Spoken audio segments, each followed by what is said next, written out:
Hello students, कैसे हैं आप सभी? होप शो अच्छे होंगे। तो नेक्स्ट स्टार्ट करते हैं एक्सरसाइज 13.3 और हमारा टॉपिक होगा एंगल बिटवीन टू लाइंस। अब मेरे दिमाग में आएगा सर ये तो हम पहले ही कर चुके हैं फर्स्ट एक्सरसाइज में, जब हमने 13.1 की थी तब भी हमने एंगल बिटवीन टू लाइंस निकालना सीखे थे। ठीक है, और ये दो फॉर्मूले मैंने वहाँ पे भी करवाए थे। ठीक है, यस और नो? यस, बिल्कुल किए थे हमने। तो आज नया क्या है? आज नया ये है कि हमने 13.2 में इक्वेशन ऑफ लाइन सीखी थी। ठीक है, फर्स्ट एक्सरसाइज में अगर आपको याद हो तो आपको डायरेक्टली डायरेक्शन रेशियोज या डायरेक्शन कोसाइन गिवन होते थे, उनके बेसिस पे मुझे क्या करना पड़ता था, एंगल निकालने पड़ते थे। यानी क्वेश्चंस उसी टाइप के हैं, बट डिफरेंस क्या होगा? डिफरेंस ये होगा कि जैसे मैंने क्वेश्चंस लिखे हुए हैं, अब मेरे पास जो लाइंस है वो ऐसे गिवन होगी या फिर ऐसे गिवन होगी कार्टेशियन फॉर्म में। ठीक है, या फिर ऐसे गिवन होगी। पहले क्या होता था, मुझे डायरेक्टली डायरेक्शन कोसाइन या डायरेक्शन रेशियोज दे दिए जाते थे, या किसी लाइन पे 2 पॉइंट दे दिए तो वहां से मुझे डायरेक्शन रेशियो या डायरेक्शन कोसाइन में निकाल लेता था। ये फर्क रहेगा। ठीक है, चीजें वही है, फॉर्मूला वही है, सिर्फ मुझे लाइन से पता होना चाहिए कि भाई इस लाइन के डायरेक्शन रेशियो या डायरेक्शन कोसाइन क्या है, बस ये चीज नहीं है। ठीक है, बाकी कॉन्सेप्ट वही है, सब कुछ वही है। ठीक है, तो एक बार फिर से ये फॉर्मूला हमने किया था कि एंगल बिटवीन टू लाइन्स अगर हम निकालना है तो हम कॉस थीटा निकाल सकते हैं। कॉस थीटा के लिए if l m n are your direction, l m n are your direction cosine, then your formula is this L1 into L2 M1 into M2 plus N1 into N2, और बाहर लगा देते हैं mode. ये mode क्यों लगाते हैं? ताकि ये थीटा मुझे क्या मिले, एक्यूट एंगल मिले, यानी लेस देन 90 डिग्री मिले। ठीक है, क्योंकि दो लाइंस के बीच में हम सब जानते हैं कि दो एंगल्स हो सकते हैं, एक एक्यूट होगा और दूसरा क्या होगा, ऑब्ट्यूस एंगल होगा। ये हम सब जानते हैं कि सर एक एंगल ये होगा तो एक ही है, तो एक एक्यूट होगा अपने आप, दूसरा क्या बन जाएगा, ऑब्ट्यूस एंगल बन जाएगा। तो इन जनरल हम आंसर कैसे देते हैं, एक्यूट एंगल की फॉर्म में। चीजें क्लियर? सिमिलरली इस L1 को निकालने का तरीका हम सब जानते हैं, कैसे निकालते हैं sir, direction ratio divide by the magnitude of that vector.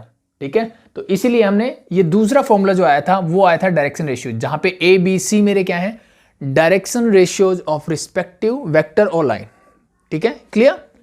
सो ये दो फॉर्मूले थे मेरे पास क्या निकालने के, एंगल निकालने के, और we can say cos theta निकालने के। कॉस थीटा निकल गया तो थीटा आराम से मैं निकाल सकता हूं। ठीक है, यही दो सेम फॉर्मूले हम यूज करेंगे। ठीक है, और ये ड्राइव कैसे होते हैं, बाकी सारी चीजें मैंने उस लेक्चर में करवाई थी, तो जिन्होंने नहीं देखा डिस्क्रिप्शन में लिंक डाल दूंगा, पहले वो देख लेना अगर चीजें समझनी है तो। बाकी बहुत सिंपल सा फॉर्मूला है, कुछ फर्क नहीं पड़ता। ठीक है, ये बता दिया मैंने, this is for the direction cosine and this is for the direction ratios. ऊपर मैंने क्या किया हुआ है, जो रिस्पेक्टिव डायरेक्शन रेशियोज है उनका प्रोडक्ट को सम किया, मैंने प्रोडक्ट को ऐड कर दिया, और नीचे दोनों वेक्टर्स के क्या निकाल लिए मैंने, मैग्नीट्यूड निकाल दिए। बस ये काम किया है मैंने, और कुछ अलग नहीं है। ठीक है, तो फटाफट से एक दो क्वेश्चंस देख लेते हैं और फिर हम आगे नेक्स्ट टॉपिक की तरफ पढ़ेंगे। सो देखो, फर्स्ट आपको क्वेश्चन नंबर 1 का फर्स्ट पार्ट ये गिवन है।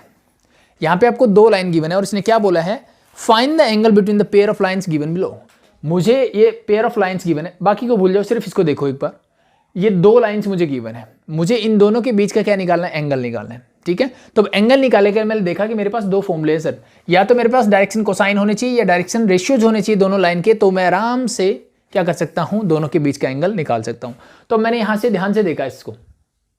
ठीक है, तो जब हमने वेक्टर इक्वेशन निकाली थी किसी भी लाइन की, तो वो किस थी, इसी फॉर्म में कुछ दिखती थी।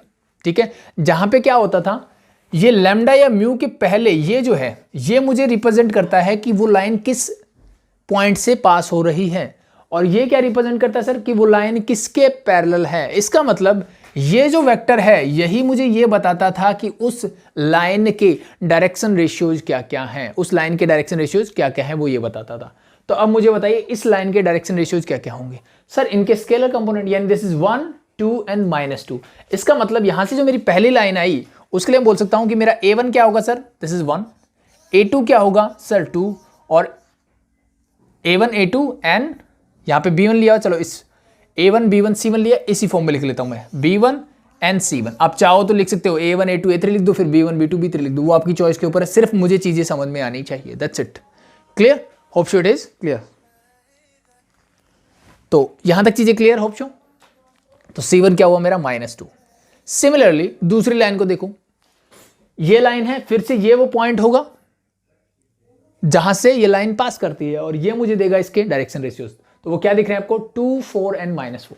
क्या दिख रहा है सर, 2 4 एंड -4। इसका मतलब मेरा क्या आ गया sir, A2 is 2, B2 is your 4 and C2 is your -4। क्या चीजें यहां तक क्लियर है? Hope so it is clear, simple. तो मैंने सिर्फ इनके स्केलर कंपोनेंट लिखे, वही मेरे डायरेक्शन रेशियोज होते हैं। अब आप चाहो तो इसको सिंप्लीफाई भी कर सकते हो। देखो दिस इज 2:4:4, सारे इवन नंबर है, 2 से डिवाइड हो सकते हैं। ठीक है, करना चाहो कर सकते हो, नहीं करना मत करो, कोई दिक्कत नहीं है। ठीक है, जस्ट पुट द वैल्यूज। ठीक है, मुझे क्या चाहिए? इन दोनों के बीच का एंगल, मतलब मैं निकालूंगा cos theta and cos theta is equal to A1 into A2, mod लगा दिया मैंने पहले।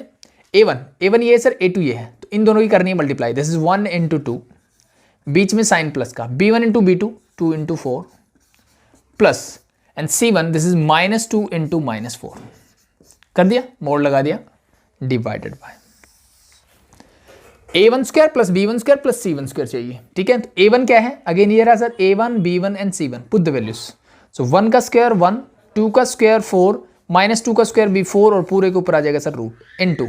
ठीक है, इसलिए मैंने A1 B1 C1 लिखा, क्योंकि मैंने फॉर्मूला इस फॉर्म में लगाया। अदरवाइज कोई मैटर नहीं करता, आप x1 x2 यूज करो, A1 A2 यूज करो।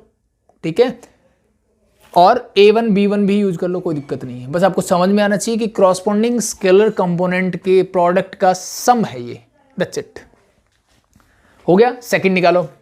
इन सब का स्क्वायर करना है और ऐड करना है। 2 का स्क्वायर सर 4, 4 का स्क्वायर 16, एंड 4 का स्क्वायर अगेन क्या हो गया? 16। Solve it and you get your answer. तो cos theta is equal to 2 1 जा 2, ये हो जाएगा 2 प्लस 8 एंड प्लस 8, 10 18। तो ऊपर तो आ गया सर मेरा 18, और प्लस का है तो मैं मोड हटा सकता हूँ। नेगेटिव होता तो मैं नेगेटिव साइन को हटा के मोड हटाता। क्लियर? नीचे देखो, 4 प्लस 4 8 प्लस 1 9, 9 का रूट होता है सर 3 इंटू 16 प्लस 4 20, 20 प्लस 14 34, तो रूट 34, 3 6 18। अब ये सिंप्लीफाई हो सकता है? आई थिंक नहीं। सो this is your cos theta की वैल्यू क्या आ गई मेरी सर? यहाँ से आया 6/√34, बट मुझे चाहिए थीटा, तो थीटा इज इक्वल टू क्या हो जाएगा? cos inverse 6/√34। That's your answer. Clear? Hope so it is clear. That's simple, easy, it's very easy. बस ये करना है। सिर्फ मुझे पता होना चाहिए डायरेक्शन रेशियो, डायरेक्शन कोसाइन क्या होता है। ये हम पहले लेक्चर से बात करते आ रहे हैं कि किसी भी वेक्टर के डायरेक्शन रेशियो या डायरेक्शन कोसाइन कैसे निकालते हैं। ठीक है, लास्ट 2 लेक्चर में हमने बात की equation of a straight line, जहां पे हम वेक्टर इक्वेशन और कार्टेशियन इक्वेशन निकलते थे। ठीक है, तो वेक्टर इक्वेशन में मुझे समझ में आता है कि ये लैम्डा या म्यू जो भी लिखा होता है, इसके साथ जो भी वेक्टर होता है वो उस लाइन के पैरेलल वेक्टर की बात कर रहा होता है, और उसी वेक्टर्स के, उसी के अगर मैं स्केलर कंपोनेंट हटा लूं तो वो क्या बन जाते हैं? उसके डायरेक्शन रेशियोज बन जाते हैं। That's simple. क्लियर? और वो बन गए तो फिर मेरे पास रटा रटाया फॉर्मूला है जिसमें मुझे सिर्फ वैल्यूज पुट करनी है। Hope so it is clear. That's it. अब एक क्वेश्चन आपका नेक्स्ट क्वेश्चन ही गिवन है, वहां पे उन्होंने क्या किया, एक चीज अलग कर दी। कई बार आपको वो ये जो वेक्टर है ना, वो इस फॉर्म में दे देता है कि vector r is equal to, ऐसे दे देगा, इन दोनों को मर्ज करके लिख देगा कि this is your 1 plus lambda के साथ आई कैप। ठीक है, नेक्स्ट लिखेगा -4 प्लस 2 लैम्डा के साथ J cap, and the last one is your K तो है नहीं, तो this become simply -2 lambda K cap. कई बार हमें लाइन की इक्वेशन इस टाइप से दे दी जाती है, this is also the vector equation. इन दोनों में क्या डिफरेंस है?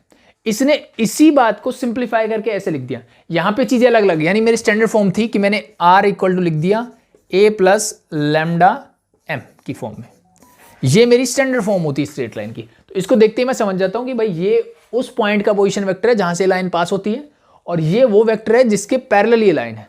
क्लियर? ये तो हम सब जानते हैं। अब लेकिन ऐसा लिखने से क्या हुआ? ठीक है, अगर मुझे क्वेश्चन ऐसे दे दिया जाए तो मैं क्या करूंगा? करना कुछ नहीं है सर, हमेशा मुझे स्टैंडर्ड फॉर्म की तरफ जाना है। सीधी सी बात ये है, हमेशा मुझे कहां जाना है? स्टैंडर्ड फॉर्म की तरफ जाना है। तो इसको वापस से यहां लेके जाओ। कैसे लेके जा सकते हो? इट्स वेरी सिंपल सर, सबको अलग अलग कर दो। अलग अलग करोगे तो ये क्या हो जाएगा sir? 1 into I cap plus lambda I cap. इसको खोल दिया, इसको खोलो, -4 J cap and plus 2 lambda J cap. The last one is -2 lambda K cap. इसे अब देखो, इस और इस टर्म को अलग कर दिया, दोनों के साथ लैम्डा नहीं है, तो आई कैप -4 जे कैप ये अलग हो गया, प्लस बाकी सब में लैम्डा है, मैंने लैम्डा को ले लिया कॉमन। बाकी क्या बचा? देखो, यहां से कॉमन लोगे बचेगा आई कैप, यहां से कॉमन लोगे बचेगा 2 जे कैप। ठीक है, और यहां से कॉमन लोगे क्या बचेगा? -2 के कैप। यही चीजें हैं। तो इस स्टैंडर्ड फॉर्म में लाने के बाद फिर से प्रोसीजर मेरा सेम रहेगा जो है। Clear? Hope so it is clear. ठीक है, हो गया फर्स्ट टाइप। अब सेकंड टाइप की बात करते हैं, जब मेरे पास क्या होगा, जो आपको नीचे दिख रहा है। यानी मेरे पास अगर कार्टेशियन इक्वेशन की फॉर्म में हो तो क्या होगा सर? होना कुछ नहीं है, सिर्फ मुझे ये पता होना चाहिए कि कार्टेशियन इक्वेशन में, मुझे ये सिर्फ पता होना चाहिए कि भाई कार्टेशियन इक्वेशन जो भी गिवन है उसमें मुझे डायरेक्शन रेशियोज कैसे देखते हैं। ठीक है, तो हम सब ने सीखा हुआ है कि ये जो नीचे नंबर्स लिखे होते हैं देज आर योर डायरेक्शन रेशियोज। इसमें तो बहुत आसान है। ठीक है, ऊपर ये क्या होता है, नेगेटिव के बाद जो भी पॉइंट होता है ये पॉइंट होता है जिससे मेरी लाइन पास कर रही होती है। नीचे मेरे क्या होते हैं, उसी लाइन के डायरेक्शन रेशियोज होते हैं। तो डायरेक्शन रेशियोज क्या क्या दिख रहे हैं आपको? For the first line this is 3, 4 and 5। For the first line this is 3, 4 and 5, easy. And for the second one it is 4 - 3 and 5, 4 - 3 and 5। अब एक चीज सिर्फ ध्यान देने वाली होती है यहां पे, क्या कि जब भी मैं कार्टेशियन इक्वेशन को देखूं मुझे हमेशा x, y और z जो मेरे वेरिएबल्स हैं तीनों के कोफिशिएंट क्या दिखने चाहिए? 1 दिखने चाहिए। तीनों के कोफिशिएंट क्या होने चाहिए? 1 होने चाहिए। अगर 1 नहीं है इट मींस ये मेरी स्टैंडर्ड फॉर्म में नहीं है, उसको 1 बनाओ, जो कि नेक्स्ट क्वेश्चन में हम करेंगे। ठीक है, तो यहाँ पे सबके 1 थे तो it's okay, these are your direction ratios, it's very simple, no problem. So values है, just put the values and calculated, तो आराम से कर सकते हैं। आई थिंक अब कोई दिक्कत मेरे हिसाब से नहीं होनी चाहिए, तो फटाफट से कर लेते हैं। देखो इन दोनों की वैल्यू a1 × a2, 3 4 जा 12, बीच में साइन प्लस का, b1 × b2, 4 × -3 that is minus का 12, c1 × c2, 5 5 जा +25, पूरे पे लगा दिया mod whole divided by a1 square plus b1 square plus c1 square. तो इन तीनों का स्क्वायर करो और ऐड करो। 3 square is 9, 4 square is 16, 5 square is 25 और पूरे का कर दिया मैंने रूट इनटू रूट ऑफ, इन सब का करो। 4 square 16 plus 9 and plus 25, solve it. देखो ऊपर क्या आ रहा है, इससे ये कैंसिल आउट, बचा 25, प्लस का है तो मोड हटाओगे तो 25 ही रहेगा, नो प्रॉब्लम। इससे divided by 25 plus 25, this is √50, again this is √50। So ultimately क्या बन गया, 25 √50 × √50 is 50, it mean this is half. तो कॉस थीटा की वैल्यू क्या आ रही है, हाफ। और मुझे ये बताइए कॉस थीटा हाफ कहाँ होता है? कॉस थीटा हाफ कहाँ होता है? जब थीटा की वैल्यू होती है 60 डिग्री, और वी कैन से π/3 इन रेडियन। ये रेडियन में हो गया, ये डिग्री में हो गया, that's your answer. Clear? Hope show it is clear. ठीक है, सो दैट्स इट। अब देखो नेक्स्ट, अगले वाले में क्या डिफरेंस है? जो मैंने अगला क्वेश्चन लिया, निकालना एंगल ही है, फॉर्मूला सेम है, सब कुछ सेम रहेगा, सिर्फ डिफरेंस क्या रहेगा? डिफरेंस सिर्फ इतना रहेगा सर कि ये जो है मेरा स्टैंडर्ड फॉर्म में नहीं है। ये क्या दिख रहा है मुझे? स्टैंडर्ड फॉर्म में नहीं दिख रहा। ठीक है, क्यों नहीं दिख रहा उसकी बात करते हैं। इस वाली क्वेश्चन को छोड़ो, पहले इस वाली की बात करते हैं। ठीक है, अगर हम इस वाले को देखो तो x का कोफिशिएंट क्या है? 1, कोई दिक्कत नहीं। यहाँ y का कोफिशिएंट -1 है, नॉट 1, -1 है। ठीक है, तो क्या करना पड़ेगा मुझे इसका +1 करना पड़ेगा कोफिशिएंट। तो उसके लिए क्या करोगे, -1 से ऊपर नीचे मल्टीप्लाई कर दो। तो ये मैंने x/1 एज इट इज लिखा, इज इक्वल टू -1, जब ऊपर से कॉमन लोगे ये बन जाएगा y-1, और उसी माइनस को मैंने नीचे लगा दिया। क्या दोनों बातें एक ही है? मैंने कुछ चेंज नहीं किया अल्टीमेटली, सिर्फ मैंने क्या चेंज किया, ऊपर से -1 को कॉमन लिया, क्या बच गया y-1, और उस माइनस को नीचे लिख दिया। कोई फर्क पड़ेगा? नहीं पड़ेगा, that's it. And the last one is as it is, so z-5 divide by 2। So अब देखो सेकंड लाइन के डायरेक्शन रेशियोज रेडी हैं, दिस इज 1 - 3 and 2, 1 - 3 and 2। अभी तक क्या आ रहे थे? 1 3 and 2, मतलब गड़बड़ कर रहे थे। तो ये स्टैंडर्ड फॉर्म में होना चाहिए पहली चीज। अब देखते हैं सेकंड। अब सेकंड में कुछ को तो ये लगेगा ये मैंने गलत लगा दिया, यहाँ इक्वल टू आना चाहिए था सर। ठीक है, ये इक्वल टू नहीं आना चाहिए था, ये ऐसे ही है। इसका कहने का मतलब क्या है उसको ध्यान से समझो। ये इक्वेशन दे दी और फिर उसने बोला z = 5, यानी इस स्ट्रेट लाइन पे जो मेरा z कोऑर्डिनेट है उसकी वैल्यू हमेशा क्या रहेगी? फिक्स रहेगी। इट मीन्स मेरा कहने का मतलब क्या है, अगर मैं 2D ज्योमेट्री की बात करता हूं, और मैंने कोई एक x एक्सिस के पैरेलल लाइन फिक्स कर दी, तो उसकी इक्वेशन क्या होती थी? y = a, यानी यहाँ क्या फिक्स रहता था? a। यानी मान लो यहाँ पे मैंने बोल दिया y = 3, यानी इस लाइन पे y की जो वैल्यू है वो हमेशा क्या रहेगी? 3 रहेगी। y की वैल्यू क्या रहेगी? हमेशा 3 रहेगी और वो फिक्स रहेगी। तो हम समझ जाते थे कि this line is parallel to x axis. Similarly अगर मैं आपको बोलता this x = 2, it mean this line is parallel to y axis, यानी x कोऑर्डिनेट हमेशा 2 रहेगा, y की वैल्यूज चेंज होती रहेगी। y की वैल्यू चाहे कुछ भी हो, x हमेशा क्या रहेगा? 2 रहेगा। ये होती थी। ठीक है, अब बात करते हैं 3D में। 3D में इसने बोला z = 5, यानी z की वैल्यू हमेशा क्या रहेगी? 5, यानी z एक्सिस पे कोऑर्डिनेट क्या रहेगा? हमेशा 5 रहेगा। मतलब क्या है? ध्यान से देखो, ये लेट भी चलो एक छोटा सा बॉक्स बना के समझते हैं इसको।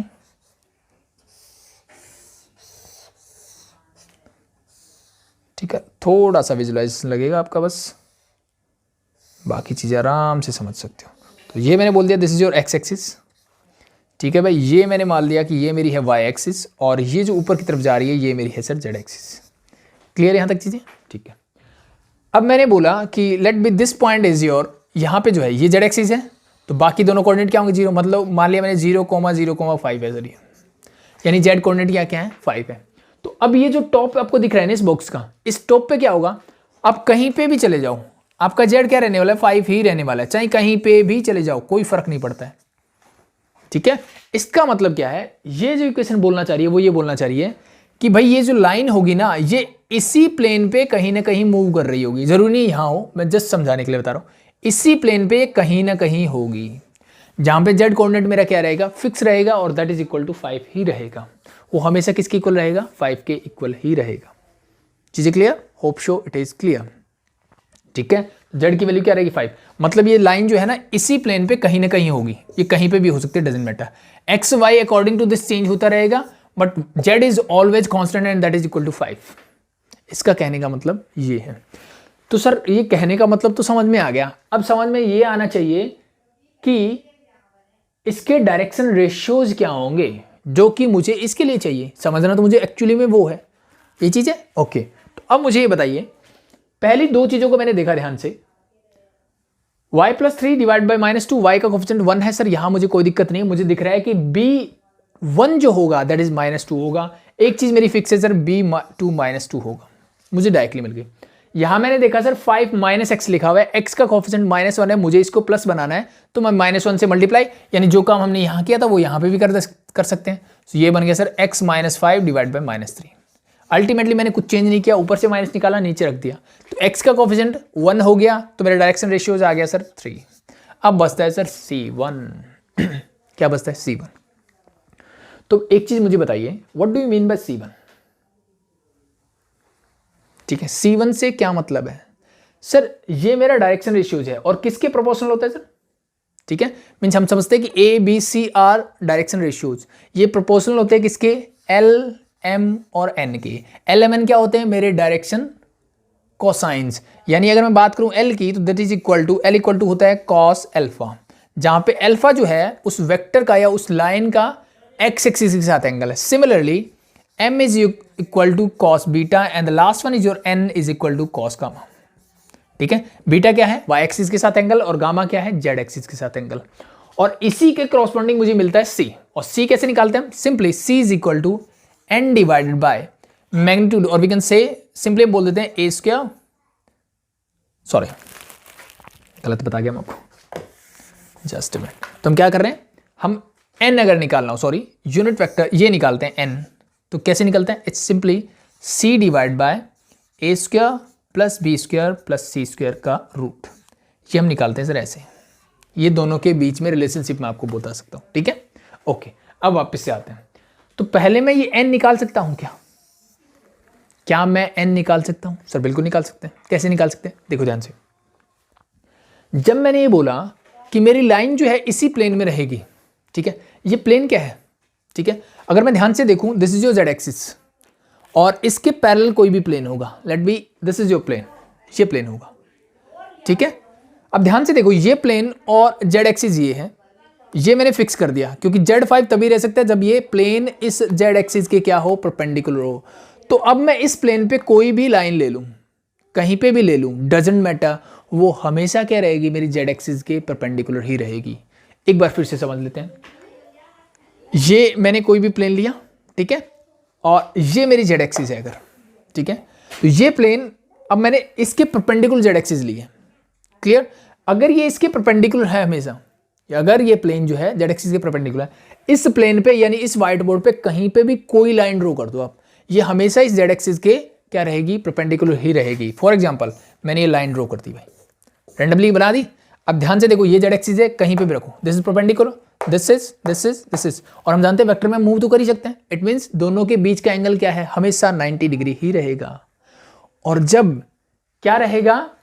90 डिग्री रहेगा, तो मुझे बताइए कॉस अल्फा की बात कर रहा हूं ना मैं, कि कोई भी लाइन इस प्लेन पे होगी उसका जेड एक्सिस के साथ एंगल क्या होता है, gamma, sorry, and this gamma is your 90 degree और पाई बाय 2 एंड cos 90 क्या होता है सर, 0। इसका मतलब n की वैल्यू क्या है, 0। इसका मतलब ये वाला पार्ट भी क्या होगा, 0, और ये वाला पार्ट 0, मतलब c की वैल्यू भी क्या है, 0। ये उधर जाएगा, 0 हो जाएगा, देन c इक्वल टू 0, ठीक है। और p by q equal to 0 तभी हो सकता है जब p यानी न्यूमरेटर 0 हो, it mean c is equal to 0। तो n c both are 0, it mean the last thing is your 0। ये चीज़ समझने वाली, ठीक है, ये चीज़ समझाने की थी। अदरवाइज अब आप डायरेक्टली समझ जाओ कि जब भी आपको इस टाइप की इक्वेशंस मिले कि z इक्वल टू 5 मिल गया मुझे, इट मीन्स इसके लिए जो मेरा डायरेक्शन रेशियो होगा, करस्पॉन्डिंग डायरेक्शन रेशियो, वो क्या होगा, 0। That's simple. यहीं पे मैं आपको लिख देता x is equal to 2, it means your l is 0 और we can say your a is 0। अगर मैं y इक्वल टू समथिंग लिखता then b is equal to 0 हो जाता, सिंपल, ठीक है। और कहीं पे भी ऐसी चीज मिलती है, इट मीन्स अगर मैंने बोल दिया z इक्वल टू समथिंग, एक बार हटाऊं इसको, इससे एक चीज और सीख सकते हो आप कि अगर मैंने बोला z equal to a b c, कुछ भी बोल दो मैंने, z इक्वल टू सी, कोई भी एक नंबर लिया, डजंट मैटर, तो इसका मतलब है we are talking about a plane parallel to x y plane, ठीक है, parallel to x y plane and perpendicular to z axis, ठीक है। अगर यहीं पे मैंने बोल दिया y इक्वल टू बी है सर, इट मीन्स y को छोड़ दो, हम बात कर रहे हैं एक्स जेड प्लेन के पैरेलल प्लेन की। एंड सिमिलरली इफ आई अगर मैं बोलता हूँ x is equal to a, then we are talking about y z plane parallel to y z plane, simple, clear, hope so it is clear. तो नई चीज सीखने को मिली, दैट्स इट। तो हटा दें अब इसको, चीजें क्लियर है तो अब कुछ बचा भी नहीं है भाई, ठीक है, सब कुछ है मेरे पास, just put the values and get your answer, ठीक है। फटाफट से निकाल दे या निकाल लो, ओके। चलो cos theta is equal to क्या होगा, मॉड ऑफ, इन दोनों की मल्टीप्लाई करोगे -3, इन दोनों करोगे प्लस का 6, इन दोनों करोगे ये तो आ गया सर 0, डिवाइड बाय मैग्नीट्यूड ऊपर वाले का 9 + 4 13, तो √13 आ गया, इनटू इसका निकालोगे तो 1 + 9 10, 10 + 4 14, सो ऊपर क्या आ जाएगा 3 डिवाइड बाय, इन दोनों की मल्टीप्लाई कर देना, आई थिंक इट्स √182, और थीटा निकालोगे तो cos inverse 3 divide bye √182 is your answer for this one, clear, hope so it is clear, ठीक है। तो एंगल पे बेस लास्ट क्वेश्चन कर लेते हैं, तो कुछ नई चीजें सीखने को मिली, दैट्स इट, इसीलिए हम ये चीजें दोबारा कर रहे हैं बस। सो क्वेश्चन नंबर 2 आप खुद से कर सकते हो, उसमें कोई दिक्कत नहीं होगी आपको। नेक्स्ट हम बात करते हैं क्वेश्चन नंबर 3 के फर्स्ट पार्ट आप कर लेना, सेकंड में करवा देता हूं क्योंकि ये चीजें भी हमने की हुई है। क्या बोला इसने वो देख लो बस। क्वेश्चन नंबर 3 ने बोला है, फर्स्ट पार्ट आप कर सकते हो कि show that the lines this and this are perpendicular to each other, it means again we have to find the cos theta. And अगर ये शो करने के लिए बोला है, इसका मतलब ये चीज जो आएगी ना वो 100% 0 आएगी, क्योंकि cos थीटा 0 कब होता है, जब थीटा 90 डिग्री होता है। थीटा 90 डिग्री होने का मतलब दोनों परपेंडिकुलर है। तो सेम कंडीशन पे सेकंड क्वेश्चन आपको दिया है, तो फर्स्ट आप ट्राई करोगे खुद से, सेकंड देखो। इफ द लाइंस, दो लाइंस है मेरे पास sir, the first one is your x - 2 divide by 1 is equal to y - 3 divide by 1, and the last one is your 4 - z divide by k। एक लाइन ये गिवन है। The second one is your x - 1 divide by k is equal to y - 4 divide by 2 is equal to the last one is your z - 5 divided by -2। ये मुझे given है, ठीक है भाई। Are mutually perpendicular then find the value of k. ये बोला है कि दोनों लाइंस क्या है, म्यूचुअली परपेंडिकुलर है, तो मुझे के की वैल्यू फाइंड आउट कर रही है। तो अब मुझे सबसे पहली चीज, जब भी बात एंगल की हो रही होती है, मुझे डायरेक्शन रेशियो निकालने। तो फर्स्ट में मैंने देखा x का कोफिशिएंट 1 है सर, कोई दिक्कत नहीं। यहाँ पे y का कोफिशिएंट 1 है, कोई दिक्कत नहीं। यहाँ पे z का कोफिशिएंट क्या है, -1। तो मुझे क्या करना पड़ेगा, -1 कॉमन लूंगा। यहाँ से कॉमन लूंगा तो ये हो जाएगा z - 4 और नीचे आ जाएगा सर माइनस। सिमिलरली यहाँ x y z तीनों के कोफिशिएंट 1 है, कोई दिक्कत नहीं है। तो यहाँ से मुझे क्या मिल गया, a1 b1 c1 a2 b2 c2, just put the values. और मुझे क्या गिवन है सर, दोनों परपेंडिकुलर, मतलब cos थीटा क्या होगा मेरा 0। जब दोनों परपेंडिकुलर तो cos थीटा इज 0। तो cos थीटा कैसे निकालते हैं, same formula, a1 into a2 this become k, b1 into b2 that become 2, and इन दोनों की मल्टीप्लाई करोगे क्या आएगा, प्लस का 2k whole divided by root of first का मैग्नीट्यूड 1 1 माइनस k का 1 square is 1 1 square is 1 plus k square root of इनका करोगे तो k square plus 4 and this is all equal to 0, this all equal to 0, ठीक है। और ये चीज़ वैसे मैंने भी सिखाई, ये पूरा उधर जाएगा तो क्या हो जाएगा 0, इसको लिखने की जरूरत नहीं है। This is something like that. हमने सीखा हुआ ना कि दो लाइन जो है परपेंडिकुलर कब होती है, जब a1 into a2 plus b1 into b2 plus c1 into c2 equal to 0, यानी ये चीज़ें हटा दो और मैं इसको भी 0 लिख सकता हूँ, वो आपकी चॉइस है, क्लियर। बट इन जनरल हमारे पास डायरेक्शन रेशियोज होते हैं तो हमें इसकी ज़रूरत है। दैट्स इट, कर दिया भाई। तो मैंने लिख दिया इस इक्वल टू 0, बस सॉल्व कर लो। This is 3k plus 2 equal to 0, it means we can say 3k is equal to 2 और we can say k is equal to -2 and -2/3, so that's your answer. The k is equal to -2/3, that's it. Next बात करते हैं perpendicular distance of a point from a line, कि एक point मुझे given होगा, उसका किसी भी लाइन से परपेंडिकुलर डिस्टेंस निकालना है। फिर से मेरे दिमाग में आएगा ये भी हम पहले कर चुके हैं, बिल्कुल कर चुके हैं, कोई दिक्कत नहीं है, बट यहाँ पे थोड़ा सा डिफरेंट मेथड से हम करेंगे। वहाँ पे एक मेथड हमने यूज किया था जो कि कोऑर्डिनेट ज्योमेट्री से ज़्यादा रिलेट करता था। यहाँ पे हम बात करेंगे वेक्टर्स की फॉर्म में, ठीक है। और मेरी जो इक्वेशन ऑफ लाइन हमने सीखा उसका क्या यूज है ये चीज़ निकालने में, पहली बात तो ये। दूसरी चीज़ हम यहाँ पे सीखने वाले हैं कि कोई भी पॉइंट, जैसे मैंने लिया XYZ, कोई भी पॉइंट ले लिया, इसका कोऑर्डिनेट एक्सिस जो होती है मेरी XYZ, इनसे परपेंडिकुलर डिस्टेंस क्या होता है, पहली बात। दूसरा, किसी भी पॉइंट का किसी प्लेन से परपेंडिकुलर डिस्टेंस क्या होता है, उन चीज़ों के बारे में हम बात करने वाले हैं, जो कि बेसिक से क्वेश्चंस हैं, स्टैंडर्ड क्वेश्चंस हैं, जो कि कई बार 1 मार्कर में पूछ लिए जाते हैं, ठीक है। तो मुझे पता होना चाहिए और कुछ क्वेश्चंस करने में भी ये मेरी हेल्प करते हैं। तो फर्स्ट थिंग मैं बताता हूं कि किसी भी पॉइंट का अगर मुझे कोऑर्डिनेट एक्सिस से, किसी भी पॉइंट का अगर मुझे कोऑर्डिनेट एक्सिस से परपेंडिकुलर डिस्टेंस निकालना हो तो वो कैसे निकालेंगे, सिंपल, देखो ध्यान से, ठीक है। तो सबसे पहले मैं लेता हूं कि मान लो ये वाला पॉइंट मुझे गिवन है और मुझे इसका y एक्सिस से या z एक्सिस से क्या निकालना हो, परपेंडिकुलर डिस्टेंस निकालना हो। मैं x की बात क्यों नहीं कर रहा इनिशियली, क्योंकि 3D फिगर्स में जैसे मैंने बोला कि आपको ऑब्जर्वेशंस वर्क करती है, तो पहले चीज़ों को आसानी से समझ लो, फिर चीज़ें बाद में करेंगे, ठीक है। और यहाँ पे आप देख सकते हो कि 2D में मेरे लिए बहुत आसान होता था कि अगर मेरे पास कोई भी पॉइंट है, sir this is your x, y, मुझे पूछा जाए कि x एक्सिस से परपेंडिकुलर डिस्टेंस कितना है, मतलब मैं बात कर रहा हूँ इस कोऑर्डिनेट, इसके बारे में, और ये डिस्टेंस मतलब y डायरेक्शन, मतलब ये y होता था, और this is your x simply. तो 2D में अगर मैं बात करूँ तो किसी भी पॉइंट का कोऑर्डिनेट एक्सिस से परपेंडिकुलर डिस्टेंस क्या होता था, for this point x axis से जो y कोऑर्डिनेट है और y एक्सिस से जो x कोऑर्डिनेट है। But in case of 3D ऐसा नहीं होता है। क्यों नहीं होता है, ध्यान से देखो। सिंपली मैंने आपको बोला कि चलो सबसे पहले मैं निकालता हूं कि z एक्सिस से इस पॉइंट का परपेंडिकुलर डिस्टेंस क्या है। तो सबसे पहले मुझे पता होना चाहिए कि इस पॉइंट से मैं z एक्सिस पे परपेंडिकुलर कैसे ड्रॉ कर सकता हूं। This is something like that, this is perpendicular, ये चीज ध्यान रखो, ठीक है।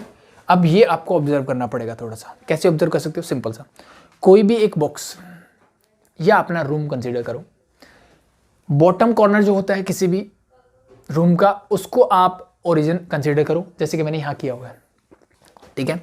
इसके जस्ट अपोजिट, यानी जो डायगोनल होता है मेरा क्यूबॉइड का, उसका अपोजिट कॉर्नर को आप कंसीडर करो, जो मेरा पॉइंट है XYZ। सॉरी, हो गया। ये होने के बाद अब मुझे बताइए z एक्सिस कौन सी होगी। अगर मैंने इस कॉर्नर को, ठीक है, जो मेरे लेफ्ट हैंड पे कॉर्नर होगा कोई भी, उसको मैंने ओरिजिन लिया। z एक्सिस मतलब मैं हाइट की बात कर रहा हूँ कि जो मेरे कॉर्नर होगा ना, ठीक है, दो वॉल्स के बीच का, ये कॉर्नर, ये मेरी z एक्सिस का काम करेगा। ये सुनो, यस, मेरा पॉइंट है जस्ट रूफ पे अपोजिट कॉर्नर पे, वहां से मुझे परपेंडिकुलर ड्रॉ करना है इस z एक्सिस के ऊपर। कैसे कर सकते हो, it's very obvious that this is the diagonal of this. ये ऊपर जो मेरा बॉक्स, ये जो रूफ बना हुआ है, ये जो मेरा रेक्टेंगल बना हुआ है, इसका क्या होगा, जो डायगोनल होगा, इसका जो होगा वो डायगोनल होगा, वही मेरा इसका परपेंडिकुलर डिस्टेंस होगा। सिमिलरली इस पॉइंट से अगर आप y एक्सिस पे ड्रॉ करोगे तो this diagonal will be there, and for x axis ये वाला बॉक्स है तो इसका डायगोनल मतलब यहां से आप ये से ज्वाइन करो, ठीक है। अब ये वाली चीज थोड़ी पसती नहीं है, इसलिए मैंने पहले इन चीजों को समझाने की कोशिश की। और अगर आप ये 3D में ऑब्जर्व करोगे, जैसे मैंने एक रूम का एग्जाम्पल दिया आपको, ठीक है, जैसे रूम का एग्जाम्पल दिया, कोई बॉक्स ले लो, कोई भी 3D शेप में कोई भी क्यूबॉइड क्यूब ले लो, उससे आप इस चीज को आराम से समझ सकते हो। फॉर एग्जाम्पल ये मेरे पास बुक है, ठीक है। अब देखो मुझे, अगर मैंने बोला कि this is your z axis, ठीक है, ये x और y मैंने कोई भी मान ली, ये x है मान लो, ये y है और ये z एक्सिस है। अब यहाँ पे अगर मेरा पॉइंट होगा तो ये मुझे बताइए, ये z एक्सिस है मेरी, यहाँ से परपेंडिकुलर कैसे ड्रॉ होगा, sir simply it is this line is perpendicular to the z axis. यानी ये जो मेरा प्लेन है इस प्लेन पे बोल दो, ठीक है, इस सरफेस पे बोल दो, ठीक है, इस पे इसका ये जो रेक्टेंगल है, ये जो फिगर है, इसका डायगोनल ही मेरा इस पे परपेंडिकुलर होगा। बस ये चीज़ आपको समझनी है। और जब आपको ये पता लग गया कि हाँ इसका डायगोनल ही होगा, फिर आपके पास कुछ ज़्यादा करने को बचा भी नहीं है, फिर चीज़ें आराम से हो जाएगी। कैसे? फॉर एग्जाम्पल एक बार मैं जेड एक्सिस का ले लूँ। अब मुझे बताइए ये वाला डायगोनल मैं कैसे निकाल सकता हूँ। और ये मेरी एक रेक्टेंगल है भाई, ये चीज़ ध्यान रखना, ठीक है। मे बी स्क्वायर और मे बी रेक्टेंगल, वो फर्क नहीं पड़ता है। इसका मुझे ये डायगोनल निकालना है। बताइए कैसे निकाल सकते हो? सर बहुत आसान है। कैसे? अगर ये पॉइंट एक्स वाई जेड है तो हम सब जानते हैं सर ये डिस्टेंस कितना है सर? एक्स। अगर ये एक्स है तो सर ये भी एक्स ही है। ये सुनो, यस, ठीक है। और ये डिस्टेंस कितना ट्रैवल किया हमने? एक्स वाई जेड मतलब वाई है सर, तो इसका मतलब ये भी वाई है और ये भी वाई है, ये भी एक्स है। चीज़ें क्लियर? अब मुझे बताइए एक रेक्टेंगल जिसकी दो साइड्स मुझे एक्स और वाई गिवन है, क्या मैं उस रेक्टेंगल का डायगोनल निकाल सकता हूं? सर बिल्कुल निकाल सकते हैं। कैसे निकालोगे? ये डायगोनल निकालने मान लो। So this is X and this is Y, तो this simply by right angle triangle, ठीक है, by Pythagoras theorem, sorry, this simply become your x square plus Y square का रूट। पाइथागोरस थ्योरम से ये निकल जाएगा। So that's simple. So this is your root of X square plus Y square. This is the perpendicular distance of a point X Y Z from Z axis. Similarly अगर मैं Y axis की बात करूंगा तो अब ये diagonal चाहिए। अब क्या चाहिए? ये वाला डायगोनल। तो अब ध्यान से देखो, ये वाला मेरा रेक्टेंगल बनेगा, ठीक है। अब 3D के कारण ये पैरेललोग्राम दिख रहा है, but this is a rectangle, ठीक है। आपके रूम की कोई भी वॉल उठा लो आप, क्या वो रेक्टेंगल है कि पैरेललोग्राम है? ठीक है, इट्स अ रेक्टेंगल, ठीक है। सो अब ये मेरा क्या है सर? ये मेरा अप की तरफ जा रहे हो, मतलब ये जेड एक्सिस की बात कर रहे हो, और this is your x axis. So this simply become your x square plus Z square का रूट। और बाय दिस सेम सिमिलरिटी देखो, मुझे जेड एक्सिस से डिस्टेंस निकालना था, x square plus Y square का रूट किया। वाई से निकालना था, एक्स और जेड आ गए, तो एक्स से निकालोगे तो क्या आएगा sir? It's very simple sir, y square plus Z square का रूट। सो इनको अब स्टैंडर्ड फॉर्मूले की तरह याद रख लो, या कॉन्सेप्ट समझ लिया तो बहुत ही अच्छी बात है, उस जैसी तो बात नहीं होगी। तो अगर मुझे किसी भी पॉइंट एक्स वाई जेड का परपेंडिकुलर डिस्टेंस निकालना है फ्रॉम जेड एक्सिस, अगर मैं बात करता हूं जेड एक्सिस से, तो this simply become your x square plus Y square का रूट। अगर मैं बात करता हूं वाई एक्सिस से, तो this become your x square plus Z square का रूट। एंड अगर मैं बात करता हूं एक्स एक्सिस से, तो this become your Y square plus Z square का root. This is your formulas, ठीक है। किसी भी पॉइंट का किसी भी कोऑर्डिनेट एक्सिस से परपेंडिकुलर डिस्टेंस कैसे निकाला जाता है। Clear? Hope it is clear. अब नेक्स्ट चीज जो आती है वो आती है प्लेन से, ठीक है। कोऑर्डिनेट प्लेन से मैं कैसे इनके परपेंडिकुलर डिस्टेंस निकालूंगे, तो वो बहुत ज्यादा सिंपल हो गया मेरा। कैसे? ध्यान से देखो। So let be this point is your x y and z, sorry, और मैं आपसे पूछता हूं ये एक्स एक्सिस है सर, ये वाई एक्सिस है, तो ये वाला प्लेन कौन सा है? सर ये वाला प्लेन है मेरा एक्स वाई प्लेन। क्या है सर? X y plane. अब मैं आपसे पूछता हूं कि इस पॉइंट का एक्स वाई प्लेन से परपेंडिकुलर डिस्टेंस क्या होगा, ठीक है। तो अब ध्यान से देखो सर, ये वाला पॉइंट है और ये मेरा परपेंडिकुलर है इस प्लेन के ऊपर, यस और नो? सर बिल्कुल, क्योंकि z axis x y plane पे क्या होती है? परपेंडिकुलर ही होती है। सिमिलरली फिर से एग्जांपल ले लो, रूम का ग्राउंड है, ये जो कॉर्नर है ये मेरी जेड एक्सिस का काम कर रही है, तो ये ग्राउंड पे क्या है सर? परपेंडिकुलर तो है, that's it. Clear? So this is, तो ये मेरा डिस्टेंस क्या है? मेरा परपेंडिकुलर है। कौन? किस पे? एक्स वाई प्लेन के ऊपर, तो यही मेरा परपेंडिकुलर डिस्टेंस होगा। मतलब मैं बात कर रहा हूं जेड कोऑर्डिनेट की, तो एक्स वाई प्लेन पे जो परपेंडिकुलर डिस्टेंस होगा वो होगा मेरा जेड कोऑर्डिनेट। सिमिलरली अगर मैं बात करता हूं वाई जेड प्लेन के बारे में, वाई जेड प्लेन पे क्या होगा भाई? चेक करो भाई, वाई जेड कौन सा है सर? ये वाई है, ये जेड है, मतलब मैं इस प्लेन की बात कर रहा हूं। इस प्लेन पे परपेंडिकुलर डिस्टेंस कौन सा होगा? ये वाला डिस्टेंस। तो ये कौन सा है सर? ये, सॉरी ये डिस्टेंस कौन सा है? This is your x not y. ये एक्स एक्सिस है तो इसके पैरेलल डिस्टेंस यही है, तो इसका मतलब this is your x coordinate. तो यहां से बात समझ में आई। सिमिलरली कौन सा हो गया? एक्स वाई हो गया, वाई जेड हो गया, जेड एक्स बच गया भाई। जेड एक्स प्लेन पे क्या हो जाएगा? This is your y coordinate simply, यानी जो कोऑर्डिनेट मिसिंग है वही आपका परपेंडिकुलर डिस्टेंस है। दैट्स सिंपल, ठीक है भाई। लॉजिक समझ लो, याद कर लो, वो आपकी चॉइस है। क्लियर? तो ये कुछ स्टैंडर्ड क्वेश्चंस थे जो रेडी हैं।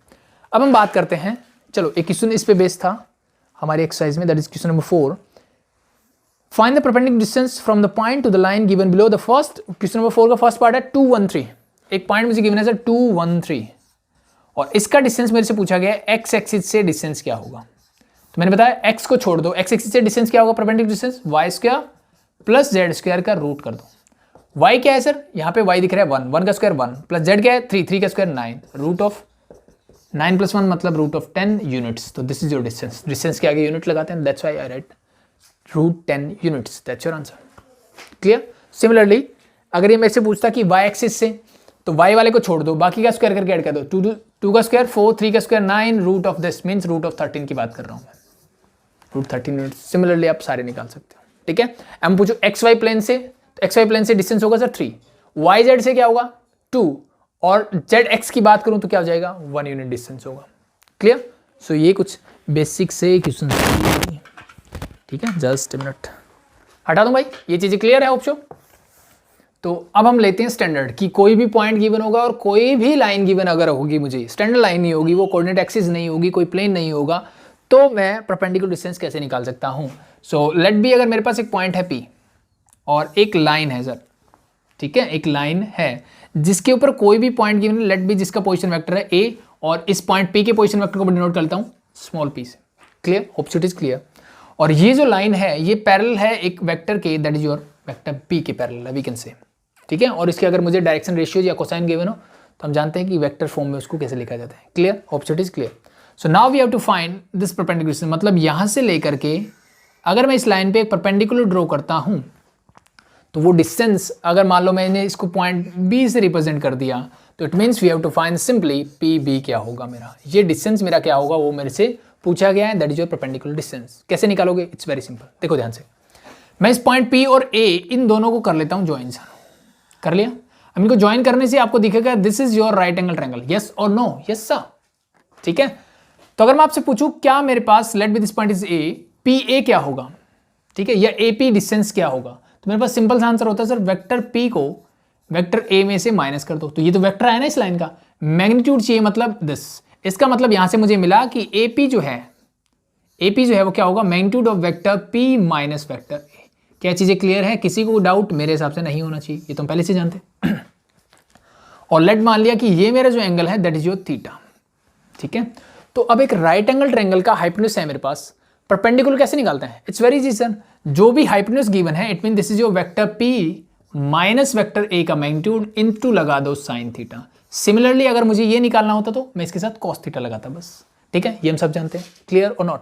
सो मतलब मिल गया मुझे PB is equal to this into sine theta. अब थोड़ा सा और सिंप्लीफाई करते हैं, अब हम निकालना सीखते हैं, और सीखते क्या भी हमें आता है कि साइन थीटा यानी कोई भी दो वेक्टर्स के बीच का एंगल जो थीटा है उसका साइन कैसे निकाला जाता है, साइन थीटा कैसे निकाला जाता है, it's very easy sir. Magnitude of vector A cross vector B whole divide by magnitude of vector A into magnitude of vector B। ये मेरे पास फॉर्मूला होता है, जानते हैं कि नहीं जानते, हम बिल्कुल ऐसा ही जानते हैं। तब ऊपर वाले पार्ट की बात कीजिए, A क्रॉस B का मैग्नीट्यूड चाहिए मुझे, और नीचे क्या है, दोनों का अलग अलग मैग्नीट्यूड।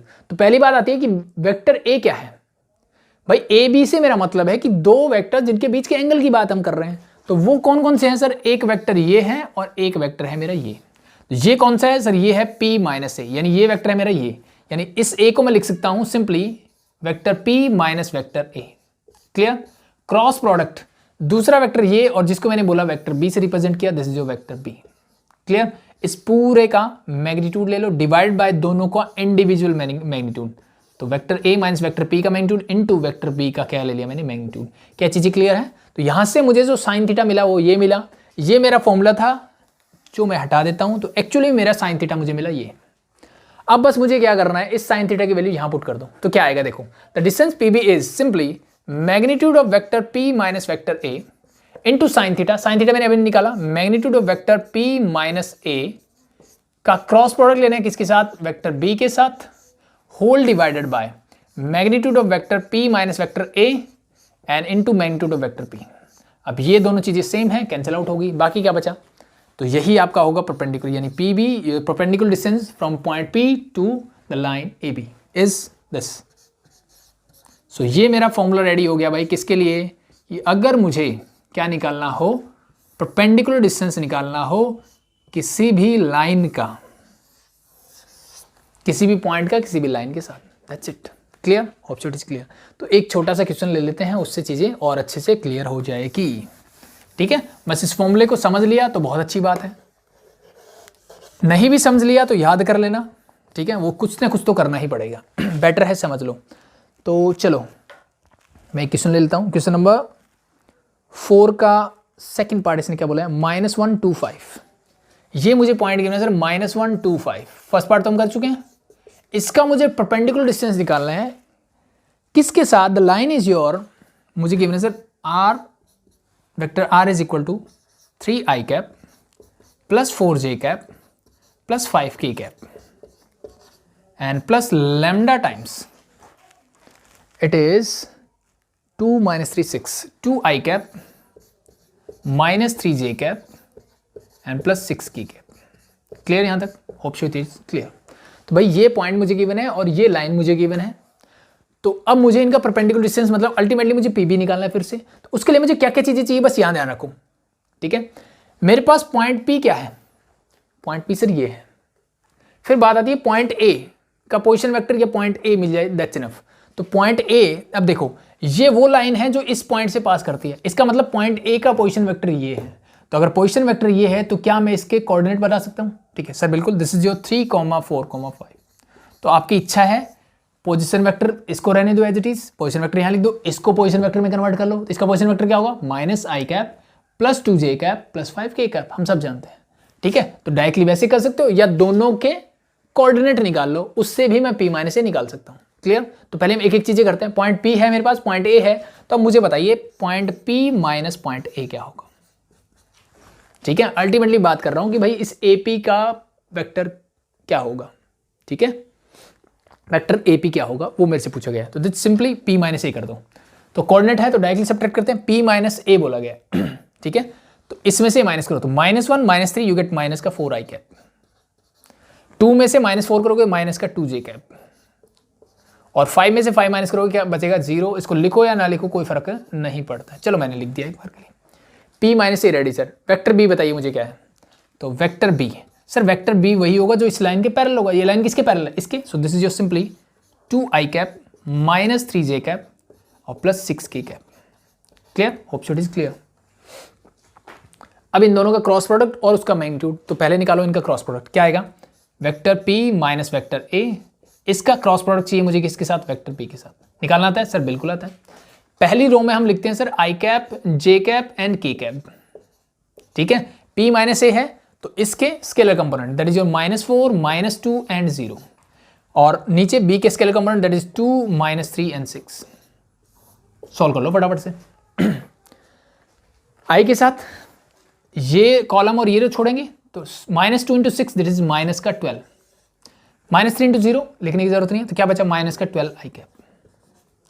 फिर साइन आता है माइनस का, पहले प्लस फिर माइनस j के साथ। सो अब ये कॉलम और ये रो छोड़ दीजिए फिर से, -4 × 6 माइनस का 24 और 2 × 0 तो 0, तो माइनस माइनस ये हो जाएगा प्लस का 24j cap, and the last one जो आपका आएगा k। तो अब ये और ये छोड़ दीजिए, -4 - 3 इज प्लस का 12 और -2 × 2 4, माइनस का 4 है तो माइनस माइनस प्लस का 4, यानी ये हो जाएगा प्लस का 16k कैप, ठीक है। इसी को और सिंप्लीफाई करना चाहो तो मैं 4 को कॉमन ले सकता हूं यहां से। So this become your 3i cap minus का 3i कैप सॉरी प्लस का 6j cap and the last one is your plus 4k cap. Hope so it is clear. अब मुझे इसका चाहिए मैग्नीट्यूड, तो निकालो मैग्नीट्यूड क्या होगा। So magnitude of vector p minus vector a और इसका क्रॉस प्रोडक्ट b के साथ और इस पूरे का मैग्नीट्यूड, तो ये वेक्टर क्या है मेरा, ये वाला। इसका मैग्नीट्यूड कैसे निकालोगे, 4 तो कॉमन है बाहर रहेगा, रूट ऑफ जितने भी स्केलर कंपोनेंट है सबका स्क्वायर करना है और ऐड कर देना है। पहला -3 का स्क्वायर सर 9, 6 का स्क्वायर 36, 4 का square 16। Clear, hope so it is clear. Solve it, this is 4 × 36 and 16 करोगे तो 42, 52 plus 9 61, 4√61 is your. Clear, hope so it is clear. Vector b का मैग्नीट्यूड भी चाहिए मुझे, तो वेक्टर b का मैग्नीट्यूड भी निकाल लो भाई। वेक्टर b कहाँ है, ये रहा सर, 2 का स्क्वायर 4, 3 का स्क्वायर 9, 6 का स्क्वायर 36, ये क्या हो गया 36, 40, 40 प्लस 9 49, 49 का रूट होता है सर 7, पुट द वैल्यूज। तो ये परपेंडिकुलर डिस्टेंस इज, ऊपर है मेरे पास सर 4√61 डिवाइडेड बाय 7, साथ में लिख दो units, that's your answer. Clear, so that's it, easy, it's very easy, ठीक है। इसी क्वेश्चन को करने का एक और दूसरा तरीका भी है, उसको भी हम सीखेंगे, पहले ये चीज़ें क्लियर होनी चाहिए। क्लियर, ठीक है। अब सेम फॉर्मूले से अगर मेरे पास ये इक्वेशन इसकी बजाय कार्टेशियन फॉर्म में होती तो क्या फर्क पड़ता, ठीक है, क्या फर्क पड़ता, देखो ध्यान से इसको हटा दूं, सो एक कार्टेशियन वाला क्वेश्चन भी ले लेते हैं तो वो भी हो जाएगा और इस फॉर्मूले की थोड़ी सी प्रैक्टिस भी हो जाएगी, ठीक है। आसान था, आई थिंक बहुत ही आसान है, कॉन्सेप्ट समझ में आ गया तो बहुत अच्छी बात है, नहीं आता तो फिर एक बार ऊपर लिख देता हूं कि डिस्टेंस पी बी और परपेंडिकुलर डिस्टेंस कैसे निकालते हैं, vector P minus vector A, इसका क्रॉस प्रोडक्ट किसके साथ, बी के साथ, पूरे का ले लो मैग्नीट्यूड और डिवाइडेड बाय क्या होता है, मैग्नीट्यूड ऑफ वेक्टर बी, ठीक है। अब मेरे पास नेक्स्ट जो पार्ट होगा क्वेश्चन नंबर 4 का ही ले लेते हैं कि जो कि कार्टेशियन फॉर्म में होगा तो उसको कैसे करेंगे, ध्यान से देखो। सो मैं थर्ड पार्ट लेता हूं उसका, the point is 1, 0, and your cartesian equation is x minus 1 divide by 2 is equal to y plus 1 divide by minus का 3 is equal to the last one is your z plus 10 divide by 8, ये मुझे given है। तो इस equation को देख के फिर से मुझे समझ में आना चाहिए कि इस पॉइंट ए के बारे में आपका क्या ख्याल है। पॉइंट पी तो वही है, कोई दिक्कत नहीं मुझे, ये पॉइंट ए क्या होगा ये बताइए मुझे। तो मैंने ये सिखाया था, या तो इसको स्टैंडर्ड इक्वेशन से कंपेयर कर लो, तो आपको सबसे पहला काम ये करना है, comparing this with standard equation. क्या होती थी, x minus x1 divide by A, y minus y1 divide by B and z minus z1 divide by C. इससे कंपेयर कर लो, इससे कंपेयर करने से क्या मिलेगा, अब सीधा सीधा दिख रहा है कि x1 y1 और z1 क्या दिख रहा है आपको, x माइनस यहां x1 है यहां 1 है तो दैट इज योर 1, ठीक है। y माइनस y1 तो यहां प्लस है, इसका मतलब मैं इसको माइनस ऑफ -1 लिख सकता हूं, यस नो, यस। तो y माइनस के बाद जो बचता है दैट इज योर -1, ठीक है। Similarly z become your minus का 10, यानी सिंपल सा तरीका क्या है, इसको कंपेयर करने के बाद ये जो आपको दिख रहा है इसका सिर्फ साइन चेंज करो, लिख दो, -1 था मैंने +1 लिख दिया, +1 था -1 लिख दिया, +10 था -10 लिख दिया, हो गए मेरे point. It mean this point A is your 1, -1, 10। पहली चीज तो ये क्लियर। अब मुझे बताइए ए बी सी की वैल्यू क्या मिल रही है, सर सिंपली ए मेरा 2 है, बी -3 है और सी जो है वो 8 है। तो आपसे पूछूं वेक्टर बी क्या होगा, sir simply this is your, क्या है मेरे पास, कार्टेशियन रेशियोज है, तो this become your 2i cap -3j cap and +8k cap. ये सब हम बेसिक से सीख चुके हैं। अब मुझे बताओ इस क्वेश्चन में और पिछले क्वेश्चन में क्या डिफरेंस था, खत्म हो गया, जो डिफरेंस था वो सॉल्व हो चुका है, सॉल्व हो चुका है तो just you have to find the values. So first step आपको निकालना है p माइनस ए, निकालो p माइनस ए क्या है, इन दोनों पॉइंट्स के बीच का डिस्टेंस। तो 1 - 1 करोगे ये आ जाएगा सर 0i कैप, वैसे लिखने की जरूरत नहीं होती बट लिख लेते, कोई बात नहीं। फिर 0 - 1 करोगे तो प्लस का j कैप हो जाएगा और 0 - 10 करोगे तो माइनस का, सॉरी दिस इज -10 था भाई, तो ये प्लस का 10k कैप हो जाएगा। क्लियर, सो आ गया p माइनस ए। वेक्टर बी मेरे पास मैंने पहले लिख दिया है, तो अब मुझे क्या चाहिए, इन दोनों का क्रॉस प्रोडक्ट। कैसे निकालते हैं, i j k, पहले इसके कंपोनेंट 0 1 10, फिर उसके लिखो 2 - 3 8, सॉल्व इट, ठीक है। क्या आएगा देखो ध्यान से, ये हो जाएगा प्लस का 8 और प्लस का 30, प्लस का 38 i कैप, ठीक है। अब j के साथ इसको इसको छोड़ दो, ये हो जाएगा 0, ये माइनस का 20 j कैप, ठीक है। और एक माइनस j वाला भी आता है तो उससे हो जाएगा ये प्लस, फिर से समझ में आई चीजें। देखो j कैप के लिए ये और ये छोड़ेंगे हम, इसकी मल्टीप्लाई करते हैं तो 0 हो गया, फिर माइनस ऑफ दिस 2 × 20 माइनस का 20 और एक j के साथ जो माइनस आते हैं तो उससे प्लस 20j, इसको छोड़ दो, ये 0 हो गया, ये हो गया माइनस का 2k कैप, ठीक है। सबसे देखो 2 कॉमन आ सकता है तो निकाल लो, तो ये बचेगा 2 कॉमन, तो this is your 19i cap plus 10j cap और माइनस का k कैप, ठीक है। अब मुझे चाहिए इसका मैग्नीट्यूड, ठीक है, तो निकाल लें डायरेक्टली, होप शो प्रोसेस से कर सकते हो। इसका मैग्नीट्यूड क्या होता है, ये 2 एज इट इज रहेगा और रूट ऑफ, ठीक है, 19 का स्क्वायर क्या होता है 361, 10 का 100 और प्लस 1, यही होगा। सो द नेक्स्ट हो गया, ठीक है। सो ऐड करते हैं, दिस इज 461 462, तो 2 × √462, पुट द वैल्यूज, यहाँ पे वैल्यूज पुट करो, तो 2 × √462 हो जाएगा, divide by magnitude of vector B. Vector B का मैग्नीट्यूड निकालो भाई, 2 का स्क्वायर 4, 3 का स्क्वायर 9 प्लस 8 का स्क्वायर 64, 68 प्लस 9 77, तो √77, इसको रख दो √77, कैंसिल आउट हो तो कर लो, ये दोनों हो जाएंगे, इन दोनों का रूट इकट्ठा लिख सकता हूं मैं ऐसे, ठीक है। 7 बन जा 7 6 जा 42, 7 6 जा 42, 11 6 जा, so your answer is 2√6 units. Hope so it is clear, that's it, clear. तो होप शो अब इस टाइप के क्वेश्चन में आपको कोई प्रॉब्लम नहीं आएगी, ठीक है। लास्ट टाइप ऑफ क्वेश्चन देख लेते हैं जहां पे इसी चीज को निकालने का दूसरा मेथड भी आप बोल सकते हो, ठीक है। इसी चीज को निकालने का दूसरा मेथड भी मेरे पास है। कैसा है ध्यान से देखिए, पहले इसको हटा दूं भाई, ठीक है। क्वेश्चन नंबर 5 ने क्या बोला है, find the foot of perpendicular from the point. एक पॉइंट मुझे गिवन है, let me this point is P again, this is 1, 2, 3 I think, yes. Find the foot of perpendicular from the point this on the line. अब इस line पे अभी तक मैं क्या कर रहा था, इस लाइन से ये परपेंडिकुलर डिस्टेंस निकाल रहा था। अब इसमें बोला फुट ऑफ परपेंडिकुलर मतलब ये वाला जो कोऑर्डिनेट है ना वो मुझे निकाल के दो, अब ये बोल रहा है ये, ठीक है। And the line is your x - 6 divide by 3 equal to y - 7 divide by 2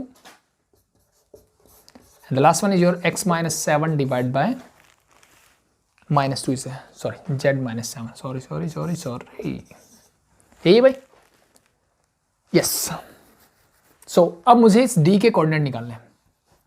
क्या करना है मुझे, इस d के कोऑर्डिनेट निकालने हैं। कैसे निकालोगे, एक तरीका तो हम कर चुके हैं ठीक है, लेकिन वो यहाँ आई थिंक काम नहीं करेगा। क्यों नहीं करेगा, क्योंकि वहां पे मेरे पास 2 पॉइंट गिवन होते थे, इसको k रेशियो 1 लेता था मैं, फिर ये पॉइंट निकालता था, जो हमने फर्स्ट एक्सरसाइज में किया था, सेकंड लेक्चर जो था 3D का, ये पॉइंट निकाल लेते थे, ठीक है, जो कि लैम्डा की फॉर्म में आ जाता था, ठीक है।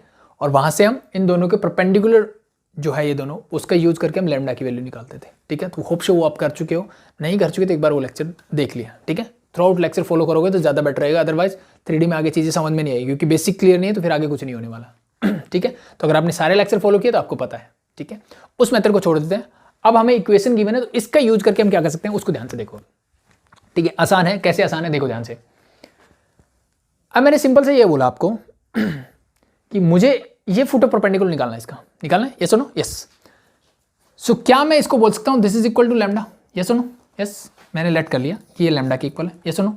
अब मुझे बताइए कि फर्स्ट और लैम्डा इनको इक्वेट करता हूँ तो एक्स की वैल्यू क्या आएगी। सर 3 उधर जाएगा, दिस बिकम 3 लैम्डा, -6 उधर जाएगा, ये हो जाएगा प्लस का 6। Similarly y is equal to क्या हो जाएगा, 2 उधर जाएगा, this become 2 lambda plus 7 and last is your z equal to -2 lambda plus का 7। क्या यहाँ तक चीज़ें क्लियर है, किसी को दिक्कत नहीं होनी चाहिए। जब हमने कार्टेशियन इक्वेशन सीखी थी तब हमने ये भी सीखा था कि this x y and z क्या देता है मुझे, जनरल पॉइंट। ये x y z क्या है, इस लाइन पे कोई भी एक जनरल पॉइंट हो सकता है, तो जिसकी मुझे वैल्यू निकालनी है मैं उसी को लेट कर लूंगा। सो ये मुझे क्या मिल गया, x y z कोई भी जनरल पॉइंट, और लेट मैंने मान लिया कि ये पॉइंट d जो है यही जनरल पॉइंट है, यस और नो, यस। अब जब मेरे पास coordinate of point D is this, तो लिख देना coordinate of point this this this and this, let the coordinate of the point D is this. बन गए मेरे।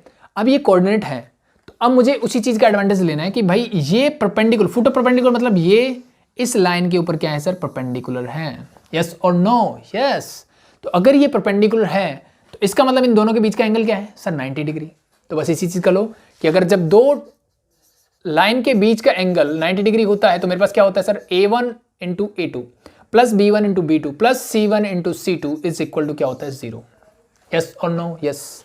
अब बात यह है कि क्या मेरे पास इस लाइन के डायरेक्शन रेशियोज हैं, सर बिल्कुल है। इस लाइन को मैं ध्यान से देखूँ और अगर मैं इसको स्टैंडर्ड इक्वेशन से कंपेयर करूँ तो आपको लिखना है comparing this with the standard equation, you get here the a, चलो मैं इसको a1 b1 और c1 बोल देता हूँ, ठीक है। क्या क्या है सर, 3 2 एंड -2। अब बात बची मेरी लाइन PD के, तो PD के डायरेक्शन रेशियोज क्या क्या होंगे वो निकाल लो। सर पॉइंट D मेरे पास ये है, पॉइंट P ये है, दोनों का डिफरेंस ही तो होता है, तो फटाफट से करो। 3 लैम्डा प्लस 6 -1 करोगे तो क्या मिलेगा, 3 लैम्डा प्लस 5। पहला डायरेक्शन क्वेश्चन, यानी A2 की वैल्यू आ गई आपकी।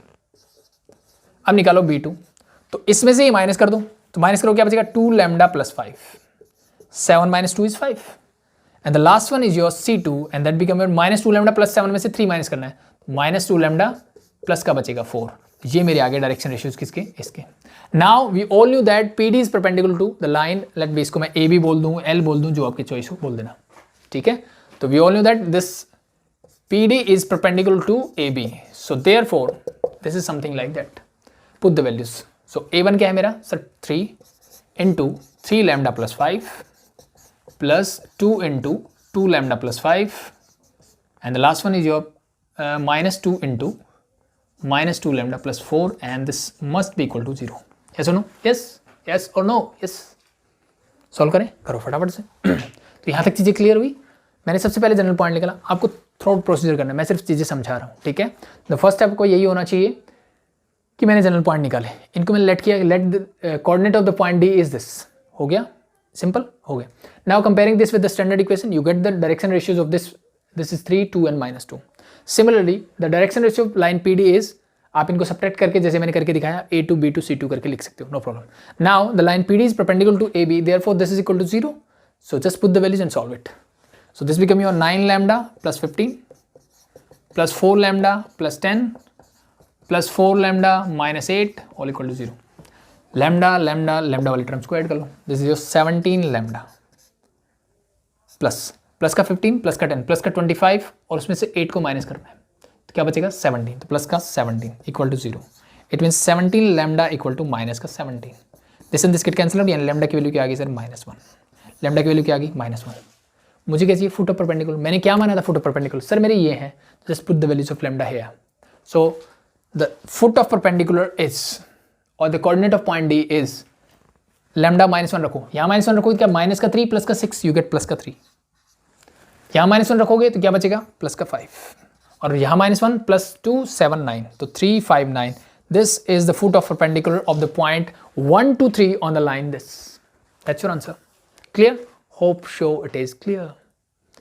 अब बात ये आती है कि क्या इसी मेथड से मैं डिस्टेंस पीडी भी निकाल सकता था. अभी तक मैंने एक फॉर्मूला पढ़ा. अगर मेरे पास मैं इस तरीके से निकालना चाहूँ कि मेरे से पहले पूछा गया find the foot of perpendicular तो मैं सीधी सी बात है मैं इस मेथड से जाऊँगा. इस मेथड से जाने के बाद मैंने ये भी बोला कि and hence find the distance PD और the perpendicular distance of point P from this line. So अब देखो मेरे पास आसान है. मेरे पास एक पॉइंट ये गिवन है 3 5 9 यानी पॉइंट डी गिवन है सर मेरे पास 3 5 9 और मेरे पास पॉइंट पी है. तो अब आपसे मैं पूछूं कि पी डी क्या होगा. सो क्या मुझे डिस्टेंस फॉर्मूला आता है? ये सुनो, अगर नहीं आता तो मतलब बहुत दिक्कत वाली बात है. डिस्टेंस फॉर्मूला लगाओ यू गेट योर आंसर. ठीक है, वो मैं नहीं करवाऊंगा, आपको खुद से करना है. Clear? Hope show it is clear. कोई दिक्कत नहीं होनी चाहिए. ओके. अब नेक्स्ट चीज जो आती है इसके अंदर वो आती है फुट ऑफ परपेंडिकुलर निकालना सीख लिया हमने. यही चीज मैं आपको एक वेक्टर इक्वेशन लेके भी करवाऊंगा. No problem. सेम प्रोसीजर है, कोई ज़्यादा दिक्कत वाली बात नहीं. वहां पे भी सेम तरीके से ही क्वेश्चन होंगे. डिफरेंस क्या होगा वो अगर मैं बताना चाहूँ तो वो ये होगा. चलो मैं बता ही देता हूँ. ठीक है, ये कार्टेशियन इक्वेशन है, इसकी बजाय मुझे वेक्टर इक्वेशन होगी. और इसी इक्वेशन को वेक्टर इक्वेशन की फॉर्म में लिखने का तरीका क्या है सर? किस पॉइंट से पास हो रही है? 6 7 7 यानी ये लिखा हुआ मिलेगा मुझे 6i cap plus 7j cap plus 7k cap plus lambda times इसके डायरेक्शन को साइन मतलब 3i cap plus 2j cap minus 2k cap. ये डिफरेंस है. दोनों क्वेश्चन में डिफरेंस क्या मिलेगा? ये तो पॉइंट की बनी है या फिर पोजीशन वेक्टर से वेक्टर मुझे चेंज करना आता है कि इसका पोजीशन वेक्टर क्या होगा i cap plus 2j cap plus 3k cap. तो उससे मैं कोऑर्डिनेट में कन्वर्ट कर लूं या कोऑर्डिनेट को पोजीशन वेक्टर में कन्वर्ट कर लूं, हम सब जानते हैं. ये मेरी कार्टेशियन इक्वेशन है. इसी बात को मैं ऐसे लिख सकता हूं यानी वेक्टर इक्वेशन की फॉर्म में, या वेक्टर इक्वेशन को मैं ऐसे लिख सकता हूं. दोनों चेंज हो सकती हैं लिखने का तरीका. ये वेक्टर इक्वेशन है, ये मेरी कार्टेशियन इक्वेशन है. That is the difference. चीजें वही है, सब कुछ वही है. क्लियर और नॉट क्लियर? सो अगर मुझे इक्वेशन इस फॉर्म में गिवन होगी तो मुझे क्या करना है सर? जैसे मैं इसको इसमें कन्वर्ट करता हूं वैसा ही काम करना है कि मुझे पता है sir this is equal to x i cap plus y j cap and plus z k cap कि एनी पॉइंट आर क्या है? किसी भी जनरल पॉइंट का पोजीशन वेक्टर है और उसको मैं कंपोनेंट फॉर्म में ऐसे लिख सकता हूं. यस और नो? यस. अब यहां से सबको इक्वेट कर दो. अब मुझे बताइए एक्स इक्वल टू क्या आएगा? एक्स इक्वल टू आएगा सर आई के साथ 6 है और यहां पे 3 लैम्डा है. आई के साथ 6 है प्लस 3 लैम्डा है. सिमिलरली वाई के साथ आएगा 7 और plus 2 lambda, 7 plus 2 lambda. Z के साथ क्या आएगा sir? 7 plus minus 2 lambda. That's it. Yes और नो? यस. तो इसके आगे तो चीजें वही हैं, कुछ भी फर्क नहीं पड़ रहा. ठीक है, तो बस ये छोटी सी चीज मुझे पता होनी चाहिए. तो चाहे वेक्टर में हो चाहे कार्टेशियन में हो कोई फर्क नहीं पड़ता. फिर भी कंफ्यूजन हो रही हो तो भाई यहां से यहां ना आपको आना चाहिए फिर. ठीक है, इसको इसमें कन्वर्ट कर लो, उसके बाद सारी चीजें वैसे लिख लो. ठीक है, या फिर इसको इसमें कन्वर्ट करना चाहिए, बाकी ऐसी जरूरत नहीं है. Simple. Okay, the last topic is, अब इसी क्वेश्चन में, अब ये चीज समझ गए कार्टेशियन या कुछ भी गिवन हो, वो इसी क्वेश्चन में एक चीज और कर सकता है. इनको हटा दूं एक बार. क्योंकि इतना पार्ट तो मुझे करना है, फुट ऑफ परपेंडिकुलर मुझे निकालना ही पड़ेगा। अब वो कई बार पूछ लेता है इमेज ऑफ ए पॉइंट। क्या पूछ लेता है मेरे से? Image of a point. So मुझे ये पॉइंट गिवन है और वो बोलेगा कि इस लाइन में उसकी इमेज बताओ क्या होगी। इमेज का मतलब क्या है सर? इसको एज ए मिरर कंसीडर करना है मुझे। जब ये मिरर होगा तो मुझे पता है जितने डिस्टेंस में मैं यहां हूं उतने ही डिस्टेंस में मैं यहां आऊंगा। So this P dash is your image. ठीक है, मतलब सिंपल सा है sir, this D is your mid point, यानी जो मेरा फुट ऑफ परपेंडिकुलर है वो मेरा क्या है? मिड पॉइंट है। तो क्या मुझे फुट ऑफ परपेंडिकुलर निकालना आ गया? सर बिल्कुल आ गया, मैंने अब ये भी निकाला है। तो बस आ गया, तो फिर कुछ बचा भी नहीं है, फिर 10th वाला बच गया सिर्फ। This D is your mid point, this D is your mid point. You have to find the coordinate of this point, let be this is x y and z. So how can you find it? We all knew that mid point कैसे निकालते हैं सर? Simply x is equal to होता है x1 plus x2 divide by 2। Similarly this is y1 plus y2 divide by 2। हर एक coordinate लेते हैं। सो अब मुझे बताइए, यहाँ तो x है लेकिन x2 क्या है सर? 1 है, डिवाइड बाई 2 है, और इक्वल टू ये x क्या है सर? जो मिड पॉइंट है, इट मीन दैट इज 3। तो x की वैल्यू क्या आ गई? 6, यानी x की वैल्यू आ जाएगी 5। सिमिलरली y कोऑर्डिनेट क्या है? यहाँ पे सर 5 है, y1 को मैंने y बोला है, y2 मेरा हो जाएगा 2 डिवाइड बाई 2। सॉल्व इट, उधर जाएगा 10, 10 माइनस 2 इज 8। सो y की वैल्यू क्या आ गई सर? 8।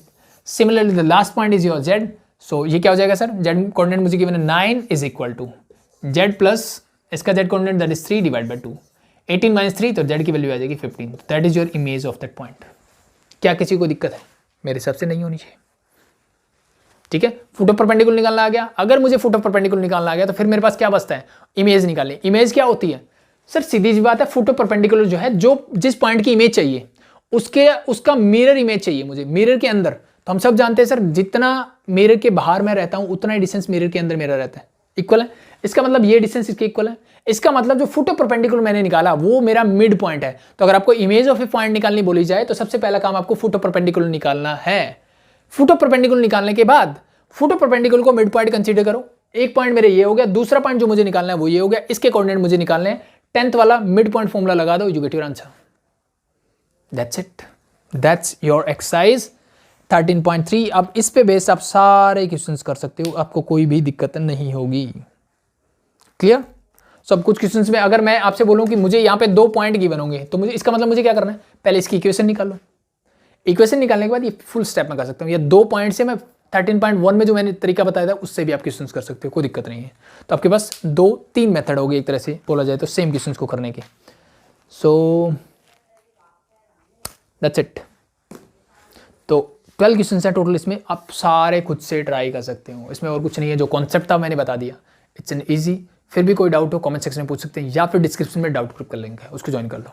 ठीक है, आपको कोई प्रॉब्लम नहीं आएगी। और अगर आपको वीडियोज अच्छे लग रहे हैं तो अपने दोस्तों को बताओ। अभी के लिए थैंक यू।